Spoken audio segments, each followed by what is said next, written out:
သူတို့သမီးလေးဟာမင်္ဂလာဆောင်တဲ့နေ့မှာကားမစီးမိသွားခဲ့ပါတယ်။တကယ်တော့သူမဟာဆင်းရဲတဲ့အမျိုးသားတဦးနဲ့လက်ထပ်ရမှာဖြစ်ပေမဲ့အမှားအယွင်းကြောင့်ဖျို့တဦးရဲ့အိမ်ကိုရောက်သွားခဲ့တာပါ။ဆိုကလည်းဒီမိန်းကလေးကိုသူ့ရဲ့သူတို့သမီးလောင်းလို့ပဲအထင်မှားသွားခဲ့ပါတယ်။သူမရဲ့မကြုံစဖူးထူကဲလှပတဲ့ရုပ်ရည်ကြောင့်သူဟာမြင်မြင်ချင်းပဲချစ်မိသွားခဲ့ပါတယ်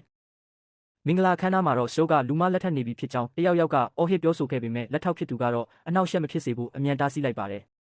နောက်တနေ့မနက်မှာတော့ရှောက်ကမိန်းကလေးရဲ့နာမည်ကိုချိုချိုသားသားခေါ်လိုက်တဲ့အခါသူမတခုခုမားနေပြီဆိုတာသိလိုက်ရပါတယ်။သူမကရှင်လူမားနေတာမဟုတ်ဘူးလားလို့မေးပေမဲ့ရှေကတော့သူမကိုအိမ်မက်မက်နေသေးတယ်လို့ထင်ပြီးလိမ့်လိမ့်မမာနဲ့စောင့်နေဖို့ပဲပြောခဲ့ပါတယ်။ခဏအကြာမှာတော့အစီခံတွေကအဖိုးတန်အဝတ်စားတွေနဲ့ယတနာတွေကိုယူဆောင်လာပြီးဒါတွေဟာရှားကပေးတဲ့မင်္ဂလာလက်ဆောင်တွေဖြစ်ကြောင်းပြောခဲ့ပါတယ်။အဲ့ဒီအချိန်ကြာမှသာသူမဟာလူမလက်ထပ်ခဲ့မိပြီဆိုတာကိုအတည်ပြုနိုင်ခဲ့ပါတယ်။ဘာလို့လဲဆိုတော့သူမရဲ့သူတို့သားအစ်စ်ကဆင်းရဲသားတစ်ယောက်ဖြစ်လို့ပါပဲ။ကုမ္ပဏီရောက်တဲ့အခါမှာတော့လက်ထောက်ဖြစ်သူကရှိုးကိုဇနီးတယ်မားနေကြောင်းသတင်းပို့ပါတယ်။